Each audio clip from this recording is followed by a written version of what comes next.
So I have a special guest with me here on Grill Country today, Laura. Laura has been a Grill Country guest once before in the past. Her and Julian and I had a conversation about Christian communities, and she shared some of her experiences in Christian communities in the past. And we kind of like tried to think about how we can think about Christian communities in the future.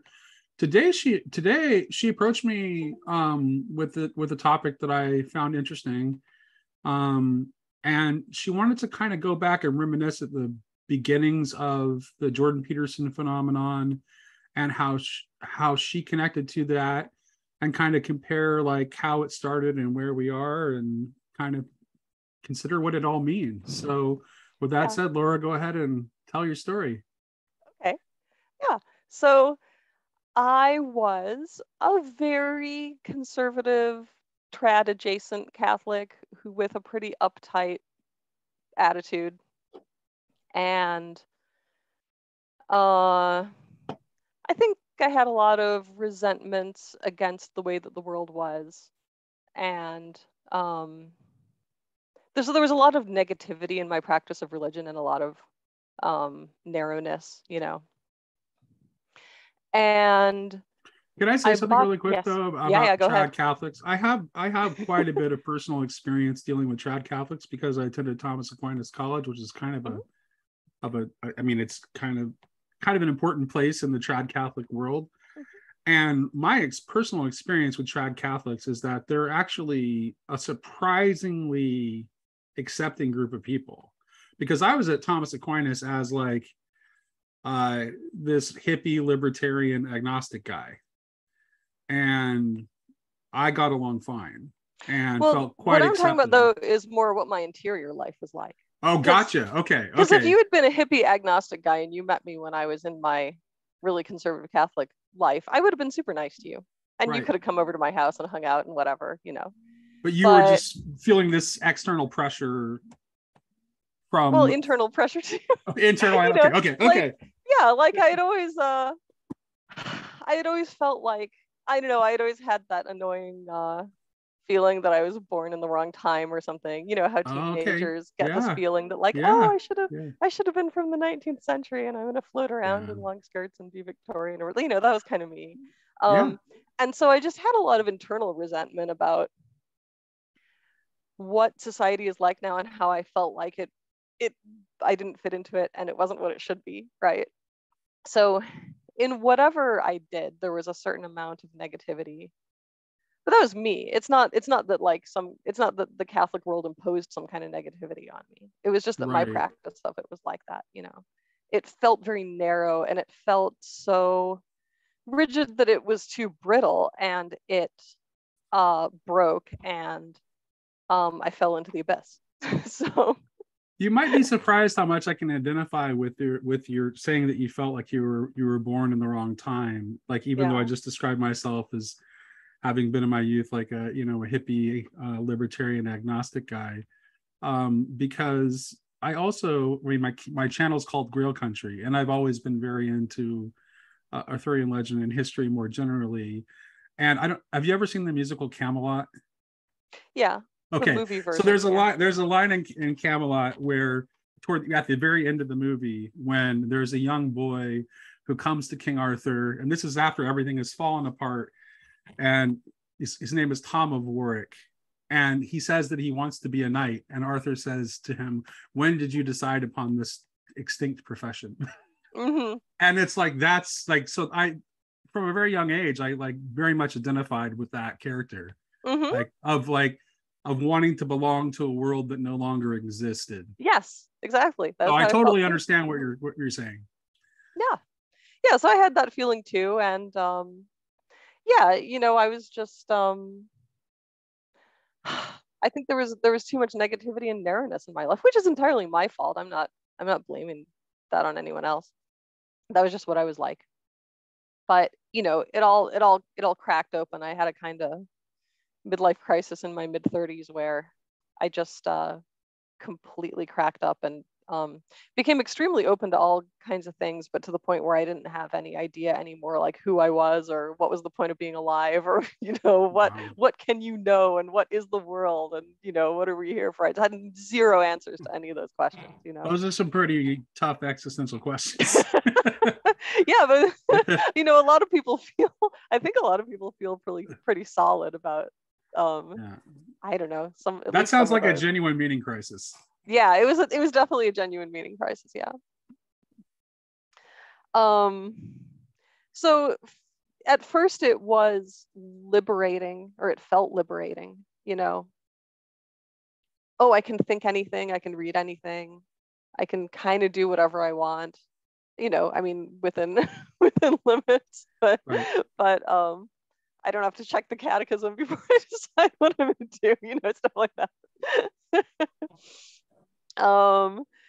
Yeah, so but then it got to be just a mess, that I was living in some swamp where like I couldn't see an inch in front of me. Like I just had no idea what was going on, and no idea what to do, no idea how to make serious decisions, really. Like I didn't have any solid moral guideposts. If people, like my children, asked me moral questions, I'd kind of be like, which is not great. So I kind of like just like my whole spirit, my whole mind, something all just kind of like ran off into the sand. And I also, I used to watch Sam Harris, and he would say the self is an illusion, and I absolutely felt like the self was an illusion. Mm-hmm. Yeah, so that was kind of where I was hanging out when I discovered Peterson. And the reason I discovered Peterson was because I watched Sam Harris, and Sam Harris is kind of connected to a bunch of other people.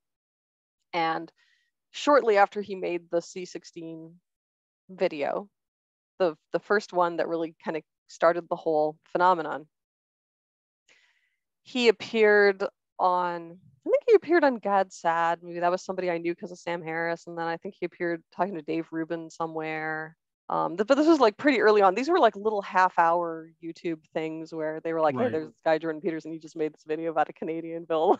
Let's talk to him for a few minutes, So I saw those, and they seemed kind of interesting. And then when he was on Joe Rogan for the first time, that was when he made a really huge impression on me, to the extent that like I was just standing in my kitchen weeping over what a mess I'd made of my life. And it was just because of how he was talking. And it wasn't necessarily a specific point that he was making. It was more his whole manner, his whole attitude, something like he has a charism, I think like he has a preaching charism. And when he says things, you believe it, right? Anyone can tell you it matters what you do every day, and your life has some kind of meaning. But he has one of the things behind that charism, I think, is that he has this very natural and sincere mixture of accountability and care that's very hard to fake. Yeah, it's very hard to fake, which is, I mean, to me, that's what real love looks like. Yeah. So that, I mean, it's like that anyone who can show you that, they're going to be an attractive person, because it's an attractive quality. Yeah. And so when he had in that interview with Joe Rogan a long description of why it really matters what you do each moment of each day, right? And how like all the ripple effects that has on the rest of the world. And also in that video, he mentioned his soon to be famous idea about how you have to save your father from the underworld. And that really hit me. There's something about that. When he said it, I was like, this is what I need to hear. And it made me realize that like I had walked away from this faith tradition that I was part of that was actually really important and really valuable. But I had just dropped it and run off. Had you gone full new atheist with going down this? Totally. Oh, you had? Okay. Oh, that's interesting. That's so interesting. Okay. Yeah. And see, And so, I always hated them. Even though I was I hated agnostic, them for a long I time. thought they were the most arrogant. I thought they couldn't. Yeah. I thought they A, couldn't argue their way out of a paper bag, and B, Yeah. that they were really arrogant. So I would have said that at one point. I would have been like, "What these guys? Right. What is with Yeah. these guys? They're missing the whole big picture. There's so much they don't understand." Yeah. But then, I fell into the abyss. So Yeah. Oh, okay. yeah. So the falling into the abyss preceded the being attracted to the. So the falling into the abyss happened first. Yeah, So I was attracted to the new atheists because I fell into the abyss. Okay. And they were in there. I think that's significant. Yeah. Mm-hmm. Yeah, but that's what's cool about Jordan Peterson is he was, at that time especially, it seemed like a lot of what he was doing was just like reaching into the abyss and pulling people out. That's the. I know before we started recording, you were talking about you were trying. There was this parallel between Jesus and Jordan. You were trying to draw harrowing hell. That's what it is. Right, exactly. There's the most Christ-like thing you could do. Jordan Peterson is constantly harrowing hell. Yes. Like quite literally. Yes. And so of course you're going to see a Christ resemblance if you're deeply embedded within Christian ideas. You can't help but some part of your consciousness is going to intuit that. Yes. Which is going to make him even more attractive to you. Yeah. So he made me feel in a moment like life is meaningful. It matters what I do. I need, and I had some motivation. I suddenly had a feeling that I was part of something larger. Even though I didn't right away return to the practice of Christianity, he really gave me that spark of thinking, okay, I need to actually care about anything, and I need to actually make an effort, And so then I was just like, I have to listen to this man all the time, because he pulled me out of the abyss. Yeah. So I was working from home. I think this was the case with a lot of people who discovered Peterson early on, is that either maybe they were students or they were like freelancers who worked from home, or they were people who'd just gotten laid off or something, so they had a lot of time to watch YouTube. Yeah. And so, I'd do whatever work I had for the day, but then when I was doing dishes or cleaning or just hanging out, I'd be finding whatever were the latest Peterson videos. And so I listened to like every interview he did for a long time. And also I dug into all his... Me too, by the way. And in my case, just to give you my own personal connection, I was in the process of going through a divorce. And was just kind of in a new relationship that I had just started, and my job gives me plenty of time to listen to podcasts. I work in public disclosure. I spend a lot of time doing redaction and reviewing people's emails to see what's responsive to public records requests. A lot of that is very just pattern recognition, autopilot kind of work. So there's lots of time to listen to stuff while I'm working. Yeah. So I fell into that category of people who were able to consume a lot of content. And I found what he was saying was helpful and meaningful to me where I was at in my life at that time. Yeah, for sure. So, and that's part of the magic of Peterson, is that he was kind of helpful and meaningful for everyone. I think he had something to offer anyone who was in trouble in some way or had a dilemma or felt lost or whatever, no matter what their original reason was for feeling that way, he had something to give them. So that was really wonderful. And I remember at the time I would tell people about him. And if they asked me, well, what's his deal? What's he doing or whatever? What I would always say is he's giving everyone in the world free therapy. That was kind of that was my expression of excitement about him, right? He's just helping so many people in their individual lives. And I think that was why Paul's recent video made me want to talk about this, is because Paul did the video about, will Peterson regain his strength or whatever by focusing on the individual instead of the kind of pundit path that he's taken. But that was definitely the magic of that early time, was how much he was helping individuals. And you'd look down the YouTube comments and it would just be these people gushing about, thank you so much, Dr. Peterson, I repaired my relationship with my family, blah blah blah. Or then the next person was like, thanks, Dr. Peterson, I was about to commit suicide and now I'm not, and whatever. It was just, he's supposed to be harrowing hell and not engaging in polemics. Yeah. So I loved that. I loved that about that time. And so I was watching all his classroom lectures, and there was also that show The Agenda with Steve Paikin. Did you ever watch that back in those No, I days? don't think I saw that one. That Okay. was like what you could watch when you ran out of other new Peterson content. There were always Okay. these old episodes of this TVO show, The Agenda. I think it was on TVO. Anyway, it was Canadian television. And it was like a current events discussion show, but Peterson was one of the regular guests. And Gotcha. so not all the episodes had him, but the ones that did suddenly jumped to like. So this was like a Toronto area PBS kind of thing then? I mean, I don't know exactly. I know it was from Canadian TV, but I don't know the exact parameters. But right. But one of the funny things about it was that the episodes that had Peterson in them all jumped to like massive numbers of YouTube views. Right. And the other ones stayed at kind of whatever they were, like 3,000 views or whatever. Right, and then, people would be all over the comments going, oh, Peterson totally destroyed that lady with Facts and Logic, or, whatever. But they were all like old shows from before. So that was cool. It was just really, I was just kind of looking for everything about him, it was really exciting. Now, one thing that I'd like to point out about that early period is that I did not have any sense at that time that his message was particularly aimed at men. Remember, because that kind of became a thing later, and even now people still talk about him that way, as if he's like some kind of men's guru. Right. And men were attracted to him, and I mean, they were attracted to be honest with you, I think it's because he was a YouTube phenomenon. Right. And I think it's if you look at YouTube's numbers, for whatever reason, like YouTube is where he caught fire as a cultural phenomenon, right? And YouTube's demographics are slanted male.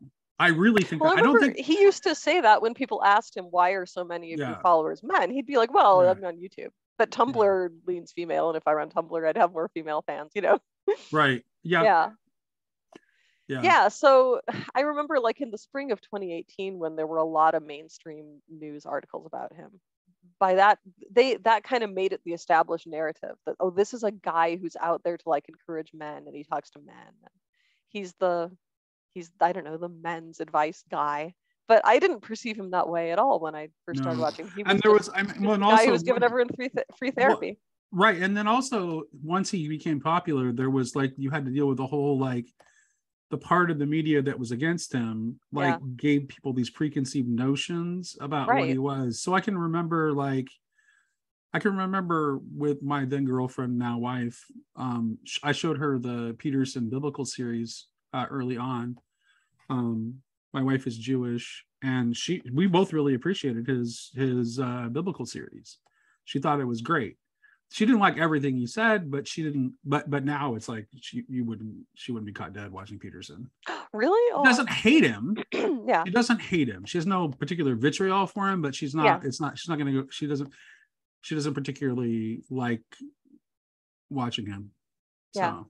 She loves even old stuff? She loves. Is it just that she doesn't like watching his new things, or she doesn't like watching anything he's ever done anymore? No, she just. I think a lot of it, to be perfectly honest about it, I think a lot of it is peer pressure. We live in Olympia, Washington. It's a very progressive area. Most of our friends are very progressive. Yeah. Well, I'm not exactly a conservative, but I'm not really progressive. I mean, I'm a Christian anarchist, so I'm kind of hard to. Yeah. I'm kind of hard to peg, but well, that's a fun thing to be. I mean, hard to peg. Right? Yeah.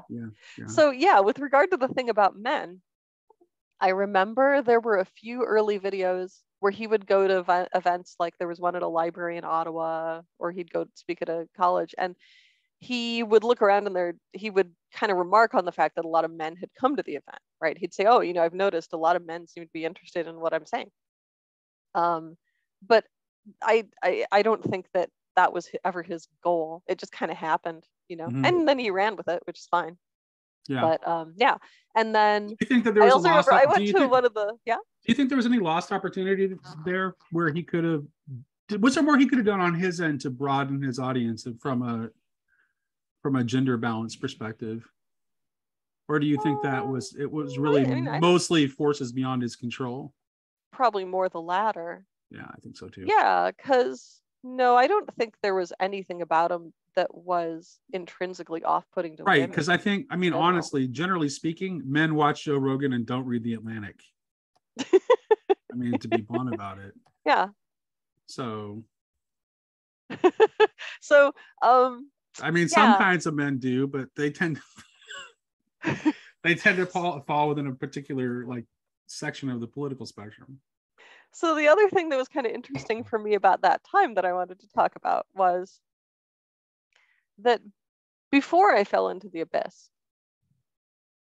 I had always been a Christian, and yet, perhaps because I'd always been one, there were some things that And you're cradle Catholic, right? Like, so you didn't just. No, I was actually raised Lutheran. Oh, okay. So you were raised Lutheran, but you became a trad Catholic. Okay. Yeah. Continue, please. I just had to know. Okay. Yeah. So for me,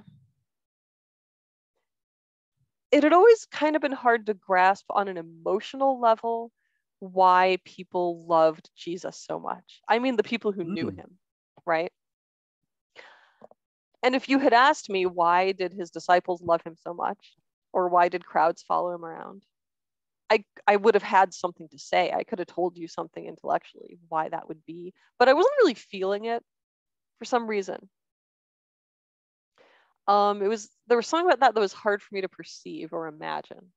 And then when I saw the way that people felt about Peterson, and also just the way I felt about him, I started to understand what that feeling was, you know?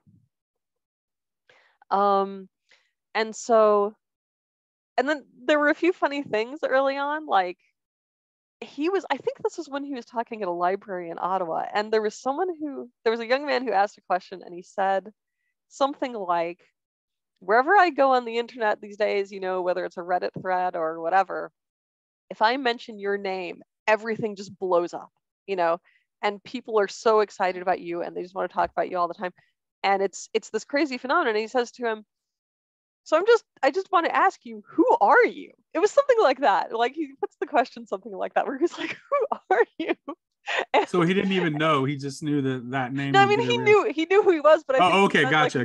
What's your what deal? Is it? Like, yeah, gotcha. Yes, why are you such a huge thing? Because this was pretty early on when he was just like skyrocketing to like internet fame in certain quarters, and it was kind of amazing how much of a phenomenon it was, So this guy's like, who are you? And Peterson, he's sitting in a chair and he just puts his head in his hands and he goes, Jesus, like that. Did you ever see that video?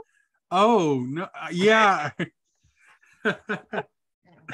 And the whole library laughs really hard because right. obviously he's saying Jesus because he's like, oh, right. What is this? Yeah, right. Yeah, like how do I answer that question? Yeah. But it was such a funny answer because it sounded like an answer to the question, who are you? Yeah. Jesus. Yeah. That's who I am. Yeah.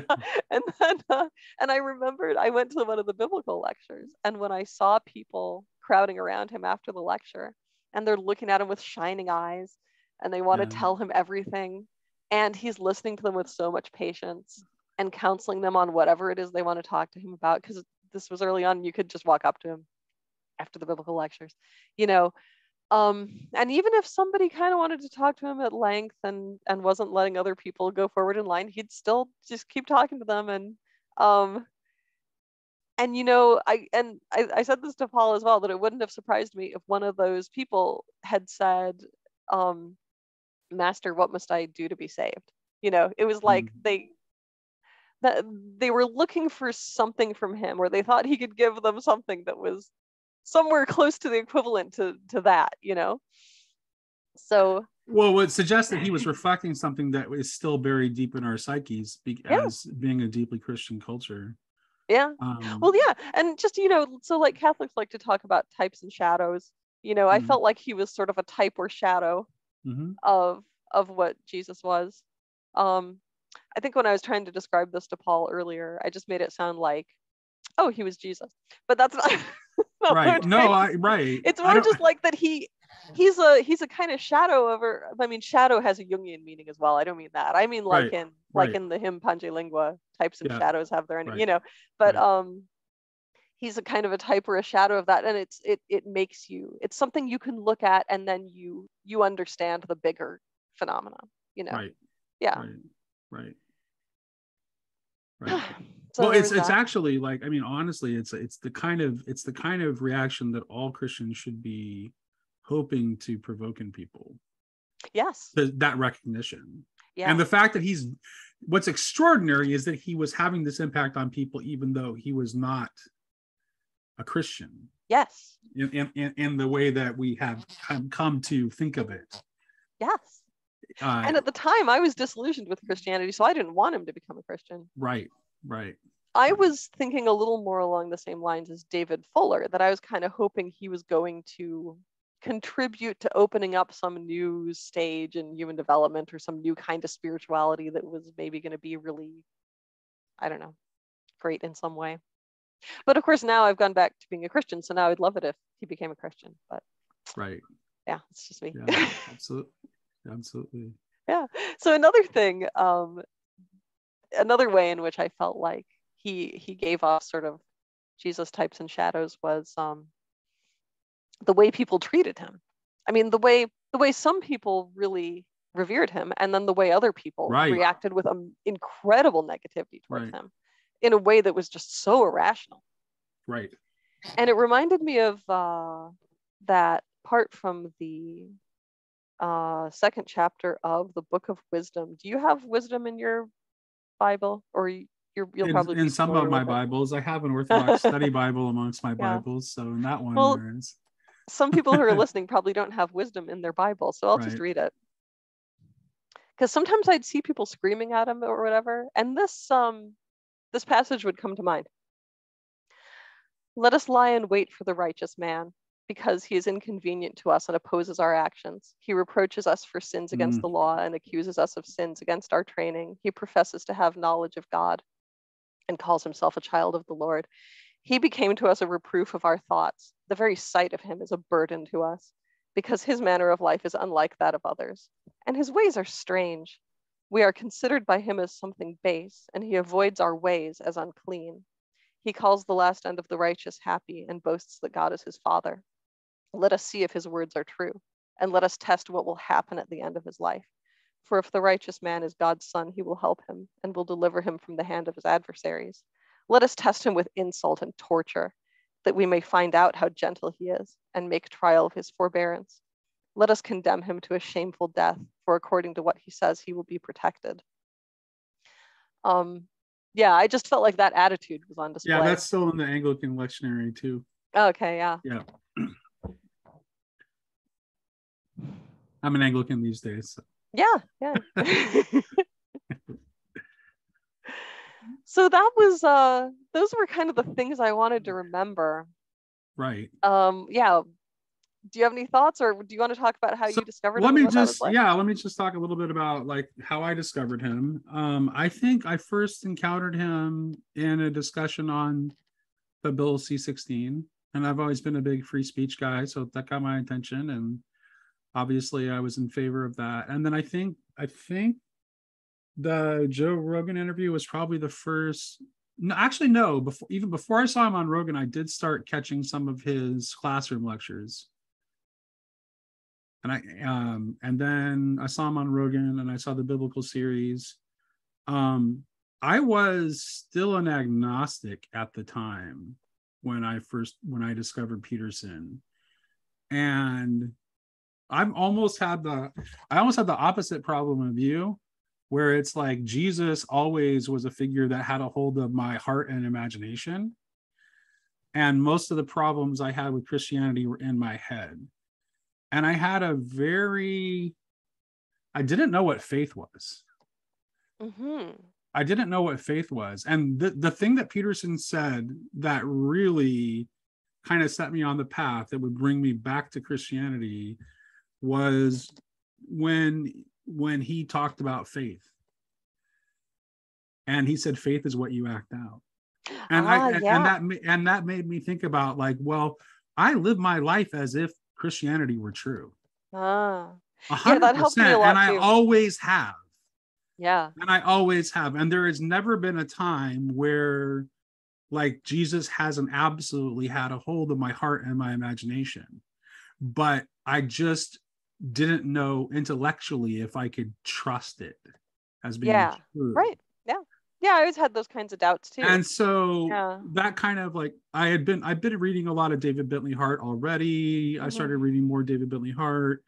And then after Peterson, the thing that really turned the tide for me a lot was reading Owen Barfield. Because once I became convinced that Barfield was right and that imagination is a truth-bearing faculty, then it totally changed my world. It totally changed my world. Yeah, I can see that. Yeah. So, yeah, but yeah, definitely the things he said that were like that got me to go back to being somewhat practicing, or at least appreciating Christianity again. right. And thinking that maybe I could practice it again someday. Well, it took me a long time to go back to church. Yeah, it took me a while too, because it's like, okay, what do I do? It's like I became Catholic in the mid-90s. And it's like, I since I was Catholic in the mid-90s, I was like Catholic for, I don't know, like a 3-year window in the 90s, like from 95 to like 98. And then I was married in my first marriage was in 99. And then my wife was evangelical, and we started attending a Pentecostal church in my hometown where we were living at the time. And so when the kids were little, we were going to the Pentecostal church, which is the tradition I was raised in. And then I recurring bouts of agnosticism throughout my life. I was agnostic again after that for a long time. Then basically every time things started going badly in my life, I would like question. Yeah.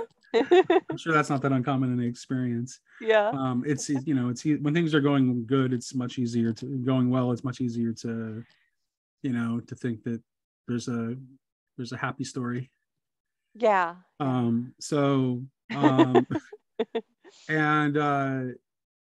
my marriage ended up falling apart in about 2000. Well, really started falling apart about 2013. I wasn't actually officially divorced until 2018. But and after my divorce, and after I met my current wife, my second wife, I discovered Peterson. Those things were going through my head. I was, reading all the stuff that I mentioned, and it's like, okay, maybe I should go back to church. But it's like, okay, it's like, I'm a Christian anarchist, and I've always been an anarchist. The Christian part is, well, not always. I've been like on the libertarian anarchist spectrum pretty much my entire adult life. So I wasn't too keen on the idea of going through the procedures to get an annulment, even though I probably could have, because my marriage did end because of infidelity that wasn't mine. So but I didn't want to go through the paperwork and the hassle. I get that. So it's like, that's okay. Yeah, I was no longer I had settled for Catholicism in the first place because I was leaning more Orthodox at the time when I decided to become Catholic, but there was no Orthodox church anywhere near me, and there was a Catholic church 3 blocks away. So I kind of thought I would end up in Orthodoxy. That's where I was attracted to the Orthodox church too at the time that I became Catholic. But again, one of the reasons I didn't become Orthodox was just practical consideration. And I talked to a lot of Orthodox on Grill Country, and I have nothing but nice things to say about the Orthodox. But the reason I ended up Anglican is because when I was like working through all this, trying to figure out where I wanted to go, leaning toward Orthodoxy, but it was still kind of a long commute to the nearest Orthodox church. Orthodoxy is not really strong in Washington State where I live. So my son came to me, and I didn't even know he was thinking about church at all. And he's like, I want to be Anglican. Like out of the blue, he comes to me and want to be Anglican. I'm like Anglicanism was like one of the things like back in the mid 90s when I was like trying to figure out what to do with like, okay, the Pentecostal tradition I was raised in isn't really working for me. These Catholics that I went to school with, the Thomas Aquinas, seemed to be pretty interesting. I could go that route, but I kind of think Orthodoxy seems even more right for me. But Anglicanism was not even a consideration. And so rather than like, I'm like, why Anglican? And he, rather than argue with me, all he did was point at my bookshelf. Yeah. Yeah, I heard you tell the story. Right. Yeah, it's like he just pointed at my But that's bookshelf, really and it's funny. like, oh, Malcolm Guy, Rowan Williams. It's like, oh, half the books on Right. my bookshelf are Look, Dad, this is John already who you Milbank. are. Yeah, John Milbank. Yeah, it's like literally half the theologians on my bookshelf are Anglicans, and I'm like, Yeah. oh, okay, I get your point.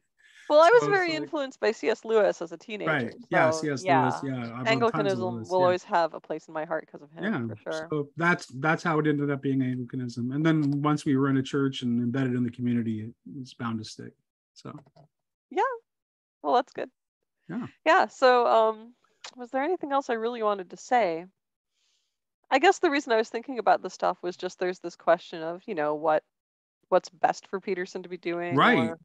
or Yeah. what, I don't know. Yeah, where are his talents best employed? What's his vocation? Can Peterson still be this person who, I mean, just like the Harrowing of Hell is just such the perfect image of what he's doing, right? Yeah. Can he still be that person who's doing that for people while he's functioning in this role for the Daily Wire? And I don't know. I don't know is the fair answer to that. Because maybe he could. Yeah. When it first happened, I was definitely in the camp that was like, absolutely not. This is terrible. What does he think he's doing? But then he started doing the kind of thing that you would expect Jordan Peterson to do, Yeah. and that you would not expect to come out of the Daily Wire. And so I think maybe he just needs to figure it out for himself, but I think he can. And I think they seem to be willing to let him do what he wants to do with the platform. Yeah, I'm not going to say he's doing the wrong thing because we don't know how it's going to turn out. It might turn into something rather wonderful. So we'll just see what happens. The time when I was most worried about him was in the spring of 2018 when he was really getting hammered in the mainstream press. Oh, yeah. And I remember somebody on Twitter said, people are going to regret buying high on Jordan Peterson. Something like that, like as if he was a stock. And when he got really famous, some people had decided to support him, and then they were going to be really, really embarrassed because obviously he was going to crash and burn in a big way because he was getting hammered so hard. There's a lot of animosity toward Peterson, like from some certain quarters, that really surprises me, from people who ought to know better. It's like when, like, super political media figures have vitriol toward Jordan Peterson. Yeah, that's one thing. But when people who ought to know better and are better and are like, I'm thinking in particular of John Milbank and David Bentley Hart. Oh, sure. Like, they ought to know better. Like, they should be able, like, sure, I can understand why they might have problems with some of the things that Peterson says. He's not a philosopher and he's not a theologian, and he makes some mistakes, but he has some value, some real value in the culture, and he's really connecting with people in a way that is beneficial and meaningful. Definitely. And to just like discount him as nothing more than like an ideological hack is, I think, not fair. So yeah, anyway. So I remember in that spring of 2018, I was so worried about him, and I hadn't yet gone back to practicing Christianity, so I didn't pray for him, which is what I would be doing now. But I was just really worried all the time.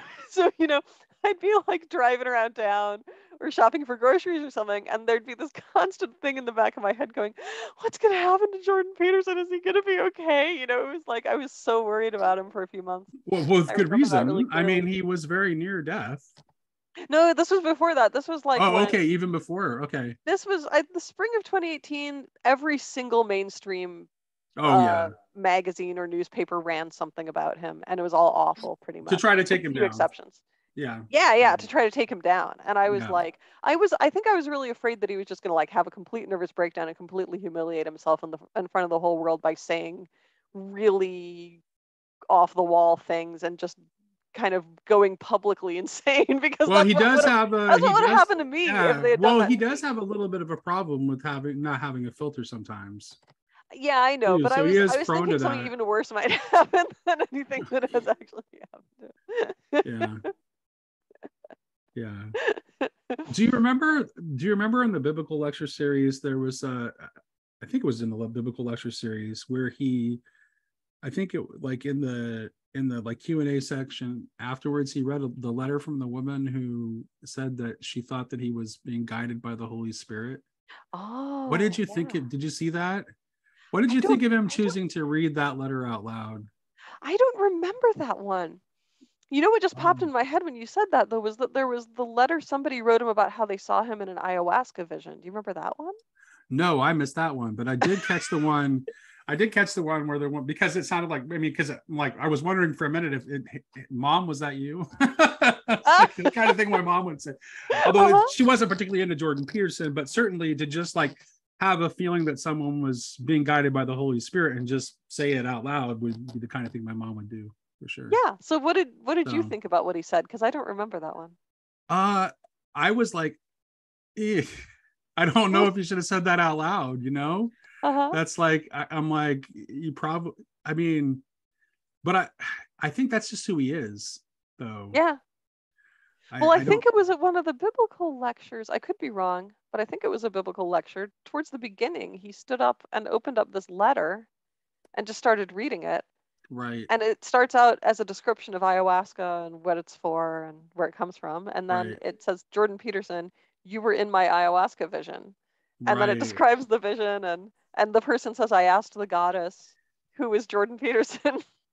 And she said something like it was something like Jordan Peterson has come to, restore the masculine principle to the world or something like that. right. Oh yeah, I think I did see that one. You remember that? Yeah, I that I did see remember that that one. Now I being remember. That's the, yeah, I just remember part of that that whole line. crazy early Yeah, story I of remember who that is this line. guy and what is with him? Yeah, yeah, that's right. That's right. Yeah, Yeah. yeah. So I hope that he stays extraordinary and that he keeps helping people. And I do think, well, yeah, I mean, I'll go ahead and say that I think the most important thing he can do is help individual people in that way that he has a gift for. Because if he just gets swallowed up in the media pundit circuit, So is he what's the going to be a best, better? what, given the Yeah. platform choice that he's made, what's the best way for him to do that? Well, it's just a platform, and I think they would let him do. I think they would offer him a pretty wide scope for what he might want to do. He could have a show where he talks through people's life problems and in a way that's similar to kind of what he's always done. He could retool some of his lectures, his university lectures in a way that might be more suitable for the platform he's on now, like, just present them a bit differently, maybe in shorter chunks or maybe, with somebody who's interviewing him or something. But, Did you there's see a that? lot he could do. Did you see the conversation with him and David Hurwitz and Jonathan Pajot? I did. Yeah. Okay, so didn't you kind of have the impression in that conversation that Jordan doesn't know what his vocation is at this point? Yeah, maybe. Because there seemed to be some uncertainty on his part, and that's Yeah. kind of like I think Pajot has seemed to have a better idea of what Jordan's vocation is than Jordan Mm. does. That's Yeah, the that's impression I interesting. got. And was kind of trying to guide him toward, because you can't like tell, you got to get somebody to see it for themselves or it Yeah. doesn't really But he is open matter. to guidance, I think. He So, is right. yeah. Yeah. So we'll So see how it all works out. yeah, I think he'll be okay. I hope so. I hope so. He certainly helped me, and Yeah. I don't always agree with everything he says, but I think he's a force for good in the world on the whole, and I hope he continues to. I really hope he finds that groove again where he can, because that to me that's pretty obviously his vocation is that direct, like reaching out into people's lives and Yeah. really helping them. Yeah. And whatever happens with him, I'm always going to be extremely grateful to him just on a Yeah, personal level. So, yeah. absolutely. Hmm. Yeah, me too. Me too. Is there anybody that you would like to see him talk to that you think would like maybe kind of like help him see That's the a really path? interesting question. I used to say, back when he was starting to talk to a lot of political types, Mm-hmm. I used to say that I wished he would just sit and listen to some people who are in American politics who could explain American politics to him, because he's Canadian and he started wading into some American political stuff that I don't think he fully understood. And that used to annoy me. Okay.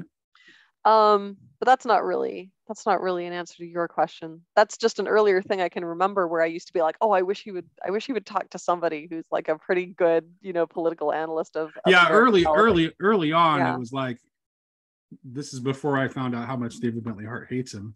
But I really wanted him to talk to David Bentley Hart. Uh-huh. Like really, like Well, and badly. maybe if they had talked early on, they would have forged a Before relationship. Jordan became really famous. Yeah, Right. right. Because David seems to be like very loyal to his friends. But if you're Yeah. not, if he raises a judgment about you, he doesn't seem to change his mind or very Yeah. easily. So Yeah. Okay. So is there anyone I'd want him to talk to now? That's such an interesting question. He's already talked to Bishop Barron, and that was an interesting conversation. mm-hmm. Yeah, and partly because there's a part where he said to Bishop Barron, well, so he asks him something like, well, what got you into it? In sense, like what made you commit to Catholicism? What really tipped the balance for you, whatever, in terms of, yeah, this is a thing I want to spend my life doing. Mm-hmm. And I actually started crying. I cry a lot when I listen to podcasts if they have Jordan Peterson in them. I started crying when I heard that, because I was thinking, Jordan Peterson, if you were standing here right now and I heard you ask that question to Robert Barron, I'd say, it was you, right? Right, it was you. I'd be like, yeah. Jordan Peterson, the reason I'm in the Catholic Church is because of you. So like, so what are you doing asking other people why they're in a church? You know what I mean? Yeah. There's something there that is hard to describe, but I would say that if I were to lay a wager on where Peterson ends up, if he does end up becoming a Christian, I think I would have to lay heavy odds on Catholicism being the favorite for a lot of reasons. Yeah, he doesn't seem to like the Orthodox liturgy for whatever reason. Right. Yeah, I think he could conceivably become a Catholic. And his wife's praying the rosary. Oh, that's right. Yeah. That's kind of like, as far as I'm concerned, that's that's a pretty big deal. But, back to types and shadows territory. Another Bible verse that has often sprung to my mind when people talk about Jordan Peterson and faith is, he saved others, he cannot save himself. Yeah. But I still think I think for him it's an intellectual hurdle. It's a genuinely intellectual. So this I can identify. Other people get over. I know it. It's ironic, but see, that's something I can identify with, though. Okay, I'll tell you a story about from my past, right? Yeah. I've, like, as I said, Jesus always had a hold of my heart and my imagination my whole life. That's always been the case. But I had these intellectual issues. I can remember when I was a debate coach. This was while I was still in college. I was helping coach the debate team for my old high school, and we had a van full of debaters, and the other coach on the team was an evangelical pastor, and he was arguing for the existence of God with a van full of mostly agnostic and atheists, very bright young debaters types. And he was getting murdered, right? And my sense of fair play caused me to start jumping into the argument on his behalf.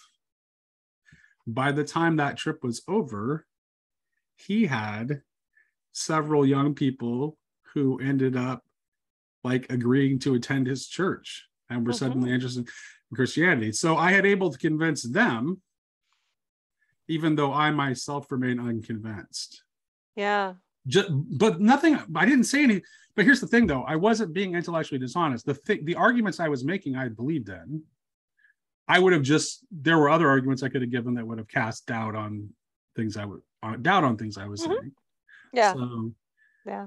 so yeah, I mean, it doesn't always work that. I think, and also I don't think it's going to be an intellectual thing. I think he needs to like and it wasn't for me either, to be very Yeah. clear about that. It's like, yeah, I read some books, but it's like I had to see something. Yeah. I Yeah, for had me to, too. I had to let right. go of some intellectual things or some kind of I had to set aside some mechanism that was in my head and Yes. lean on something else. There was a framing that I had to overcome. Yeah.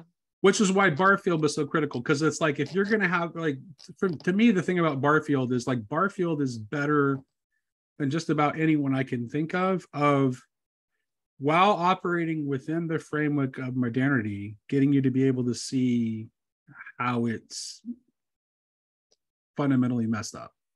Yeah. Right. So he allows you to he allows you to see that the kind of default Cartesian dualism that we have is illusory.